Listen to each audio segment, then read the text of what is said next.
Great, guys. Welcome to this long awaited conversation where we'll be looking at strength over size, finding the balance in your professional network.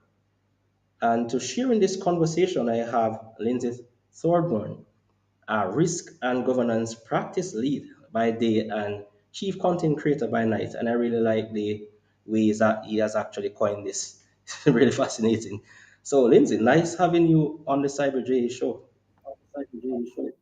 Yeah, great to join you, Richie. It's been nice to have the invite to come out and to talk and give the opportunity to your audience to learn a little bit more about strength over size, particularly when it comes to your professional network. Awesome, definitely. And for sure, many persons might be interested in the way this topic has actually been coined, but for sure, you will be diving into the details of this. And just to give an overview or just to give us a little background to what led to us having this conversation. And it's so happened that I came across a post um, you actually did sometime in the past. In the section of that post, you stated that having a large network brings you up to speed with things in the industry. It will also help you get more reach in your posts. But unless that network knows what value you can deliver to their business, having 50,000 plus followers or servers purely is a vanity matrix. And I found it very interesting and also one that might seem controversial for many others who are maybe focused on having that large network and followers. But before I have you demystify and also provide your perspective on this posting of itself, can you just share a little bit about your background? Yeah, so I mean, I can dip right into my background and where I came from and how I ended up where I've got to. So, I guess I started out like as a professional career as a soldier back in 1999, and it was a very insightful officer who put me on a track to getting a technical qualification rather than just becoming a soldier. So, I spent 23 best part of 24 years in the British Army in the Royal Signals. And as I walked up through the ranks and then eventually commissioned as an officer myself, I started to move into the cybersecurity space. So I was delivering secure networks, and interoperability was part of that with other nations, and making sure that our networks remained robust, resilient, strong to cyber attack was part of that. I then finished up in the headquarters where I ran cyber security risk management and incident response for the British Army, which was really insightful. I got to a bit of a crossroads in my career though, where I could choose one of two paths. That was either head out into industry and forge a new career, or maintain my career in the military and continue in that path. Now, the easy option was to stay in the military. I would have a job for life there if I wanted, but I was looking for a different challenge. So I decided to step into industry, and into cybersecurity industry in particular.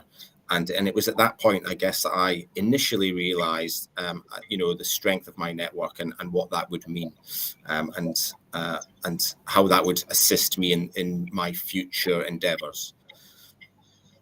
That's a little bit Awesome. of my background. Definitely. And I know for sure there is a lot more that you can share with us in terms of your experiences. But for sure, the main purpose of our actual having this conversation is the fact that I think this is a very important uh, discussion point as it relates to many persons who are actually within the cybersecurity space, and not just within cybersecurity. The notion is that so many times we are caught up with the metrics in terms of having very large networks. And I'm not certain if it's a case whereby we can actually blame ourselves totally, or is it a case based on what has been portrayed? Then many persons actually focus on, oh, let me try and have as many persons within my network, possibly having very large numbers, then persons will recognize me for who I am. But is that really the case? Can you really, take us through the context of the post that you have actually published in that article?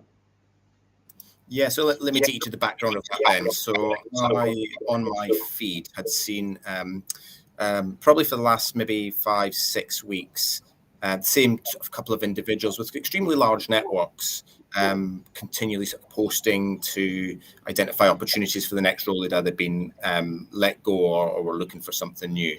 And they're kind of in a state of flux. And it really struck me at that point that, just because you have a large network, it doesn't necessarily mean that it's a strong network and one that can work to your advantage, maybe when you find yourself in a bit of time of need. So that was what initially struck me. And what I'm not saying here is having a large network is bad. That's not what I'm saying.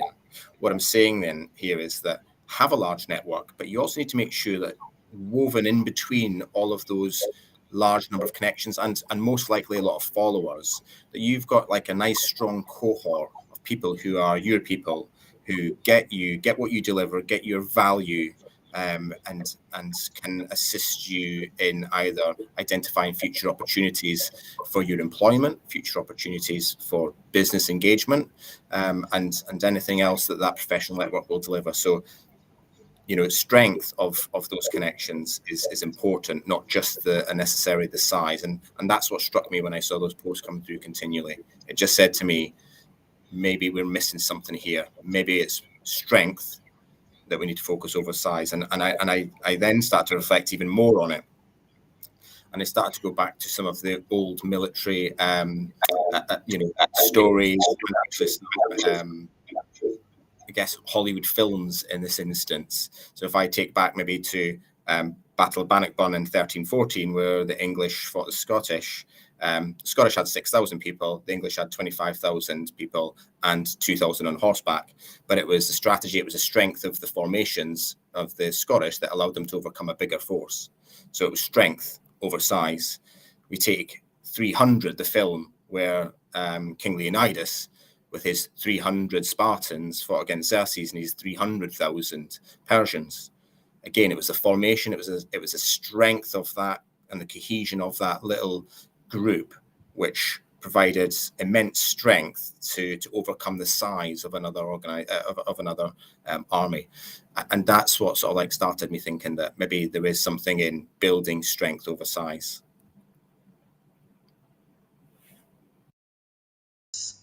That's a very important point that you have actually mentioned there in terms of that analogy that you have actually used in that situation.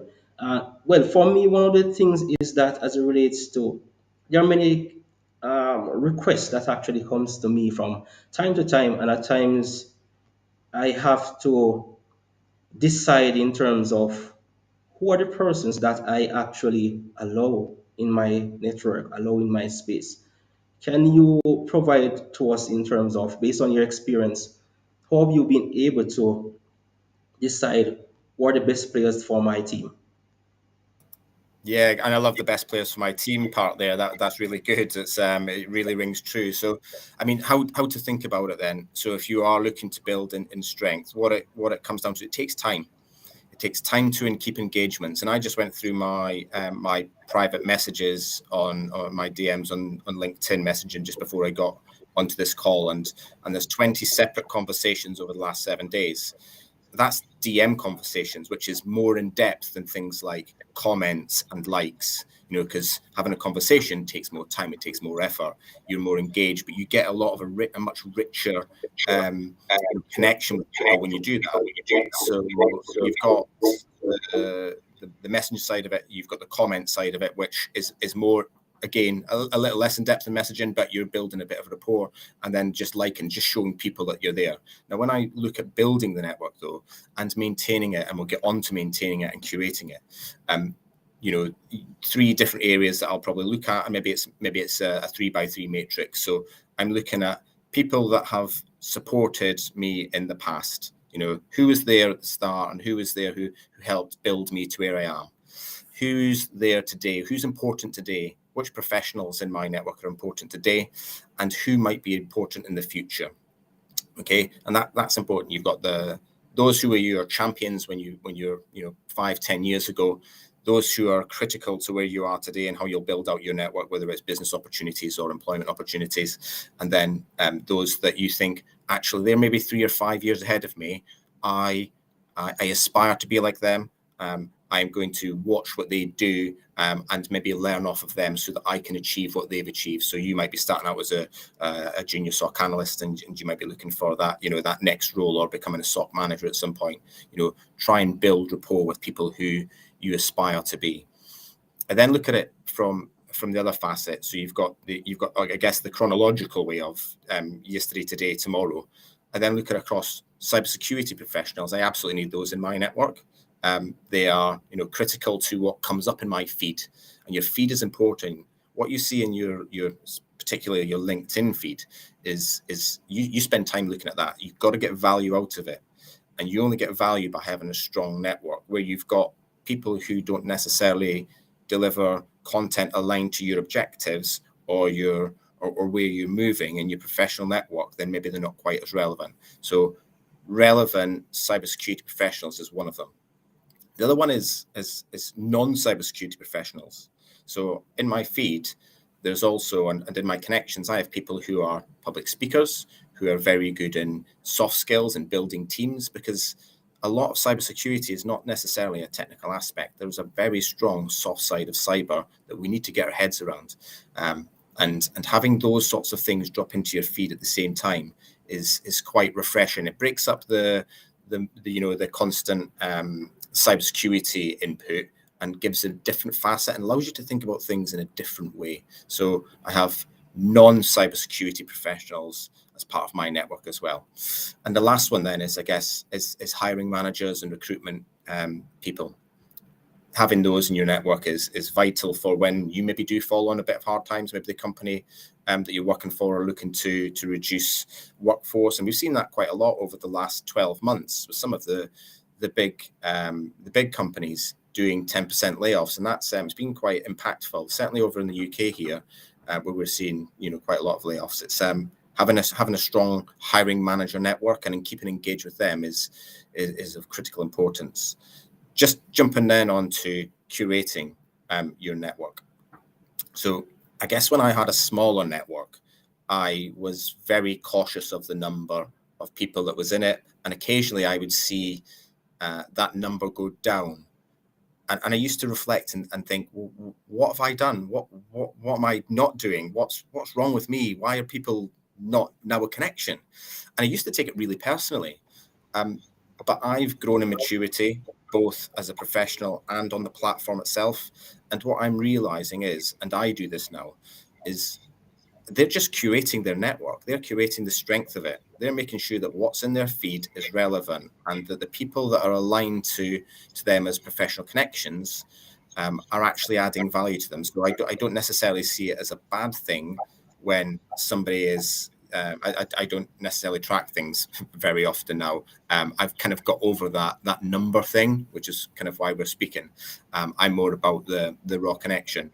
But when people maybe you do notice somebody disconnect who you used to be a first connection with, and they all of a sudden they pop up in a comment from somebody else, and then now a second connection. Don't take it personally. They are really looking after their professional network. They're ensuring that what they see is relevant to them. Every piece of input to their feed is of value. Exactly. Those are very critical points there. I mean, I've actually experienced situations whereby I used to be caught up with numbers. I mean, in terms of person responding, who doesn't like, who doesn't show some respond to my feeds. But as you have rightly mentioned, this is just a process of actually eliminating who are the persons that are actually worthwhile. And it speaks a lot of there's a lot of value in what you have actually said. I mean, I'm actually at a point where I definitely know the persons that I need to be aligned with in terms of I would call it the behind the stage conversations. The best conversations that I have are actually persons who actually DM me. I mean, I actually have those DM groups where we actually communicate, having various discussions, just like what we are having now, to build those relationships. So, what are some of those, I mean, characteristics of persons that maybe you've mentioned some of this? And the reason why I'm going to ask this question is that so many times persons will reach out to be a part of my network, But the thing is that they do not want to build true relationships, real relationships, and that is what I am focused on. And so many times persons look at what can I get? Can I sell you something? Can you do something for me? How it is that you deal with this, situation? Yeah, so it's a great question. I probably have a good couple of hundred of people sat in my to vet list. So if I went onto my LinkedIn now, I think it's about 150 odd people who because I set the follow rather than connection, and I have to vet them still. And when I say vet them, I mean go into their profile, have a quick look, see who they are, what they are about, where they're professionally aligned, check that they're real profiles, or I get a feeling that they're real profiles as well, and not someone who's at some point going to launch something on me from an espionage standpoint. So I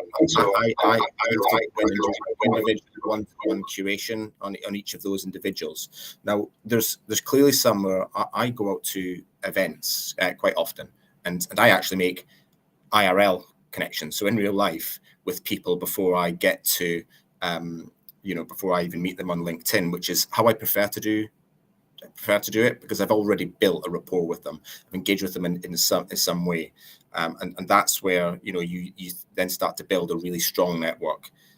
Physical connection first, then go on to let's link up professionally on a network because you've already built that rapport. When it comes to the people reaching out, I tend to allow the whole follow thing, because I create as well. I put content out, as you see, and I'm happy for people to consume that content as much as they want. But I'm not just a connect and accept for anybody. It's got to be, do I want to see your content in my feed? Is it going to, were you valuable in the previous? Are you valuable now? Are you likely to be valuable in the future for me in a personal perspective, from employment, or from a business perspective in opportunities? And are you in cyber, out of cyber, or a hiring manager? And I kind of use that very loose matrix to help me determine, is this providing value to me daily? That's also very important.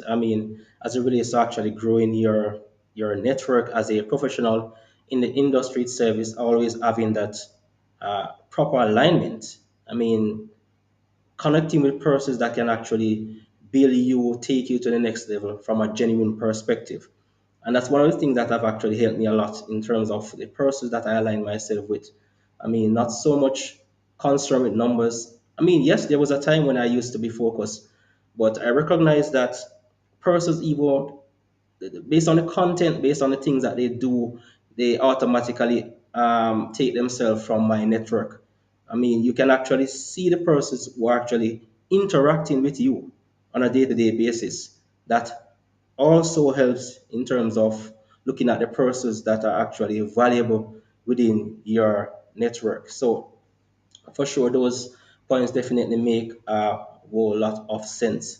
Then, for sure, there are many persons who might be even tuning in to say that, well, there are cases where I see, not bashing persons in terms of let us make 50 connections today or 25 connections tomorrow. So I think this is this post in of itself actually address and add to what it is that they are trying to achieve in terms of building relationships is great.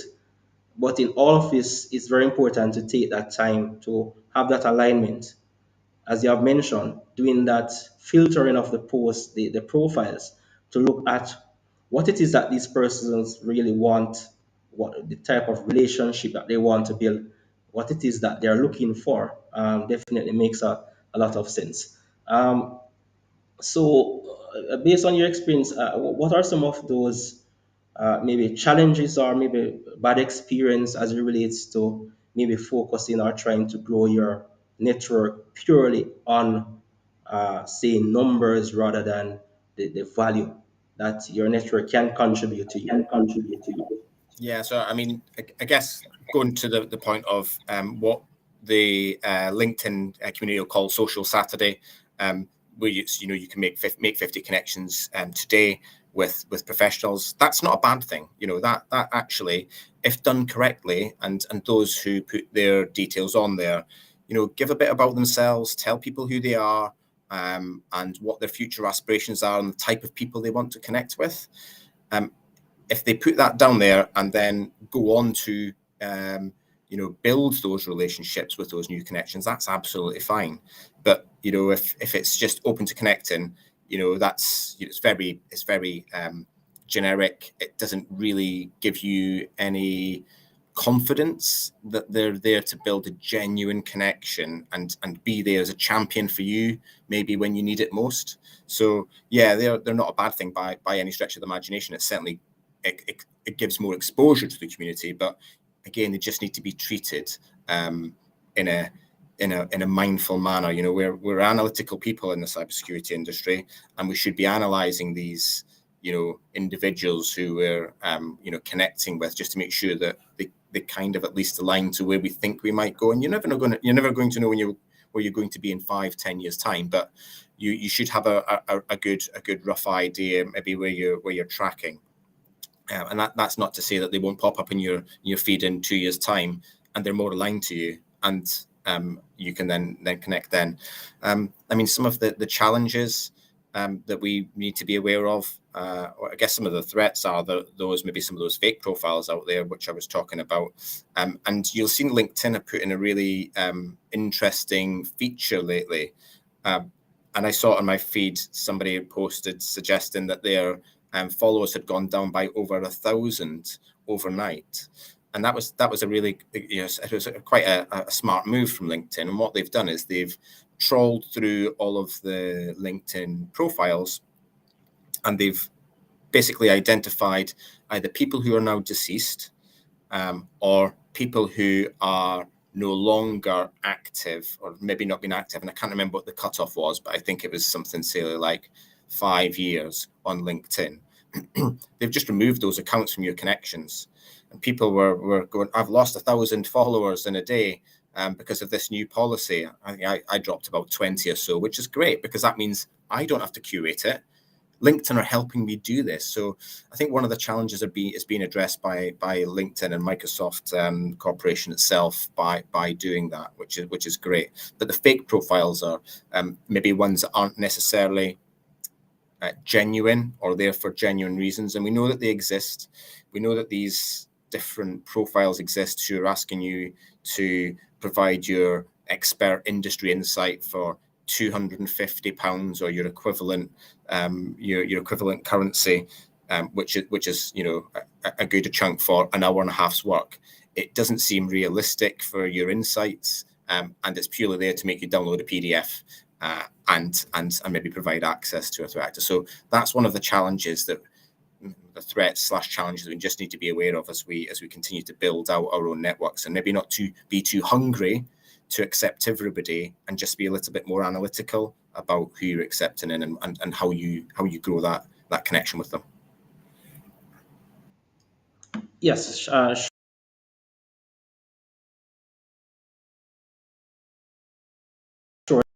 definitely agree with that as well. Very good points there.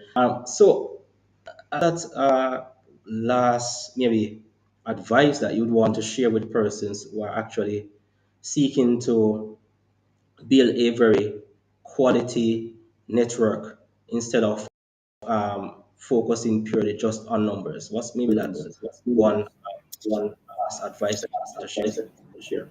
Yeah, so it would be aim for a genuine connection, aim to understand that person's perspective and what they are trying to achieve, and ensure it aligns with where you're going, and then maybe just reach out.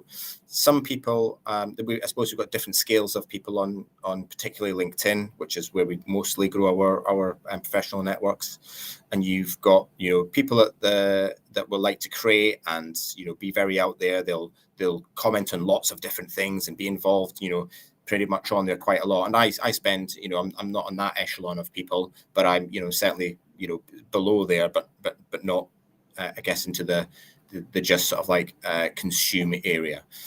So where you can move yourself from I purely consume to I'm happy to sort of like, I like that content. You're kind of like putting yourself on their radar a little bit, like this rings true to me.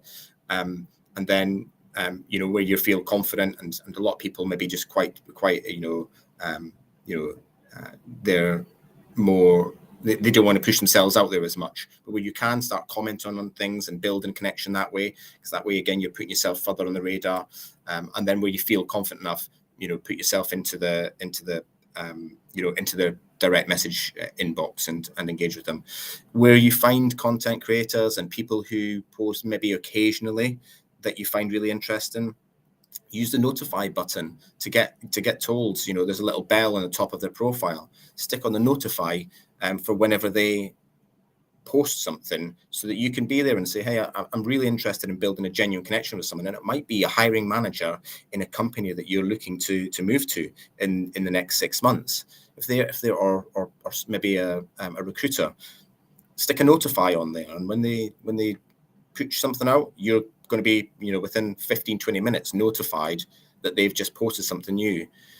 Jump on it, find out what they're saying, and provide some insights. You know, don't just say, you know, good stuff, you know, Charlene. You know, you need to be sticking a little bit more in there. If you've not already built that genuine connection, you need to be adding a bit more. If you've already got a genuine connection, sometimes those little one-liners are just enough to keep it ticking over. So yeah, I would say for growing connection and strength of your network, it's all about time, and it's about investing time in doing that. You cannot grow a strong network without that investment.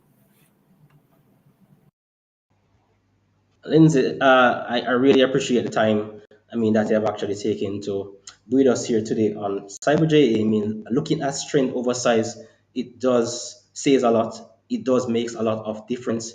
And for sure, guys, we are not saying not to grow your network or to have these connections.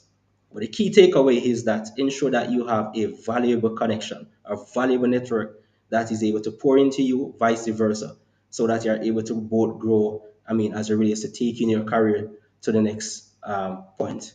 So, Lindsay, it was a pleasure having you in this having this conversation. Hey, Richard, thank you very much for inviting me on to talk about it. It's been a pleasure. Great, definitely, guys, and for sure, stay tuned for future. Conversations. CyberJ is always that place where we like to have these conversations where we can actually build and grow each other as cybersecurity professionals. So until then, have a wonderful day, guys. Bye. See you.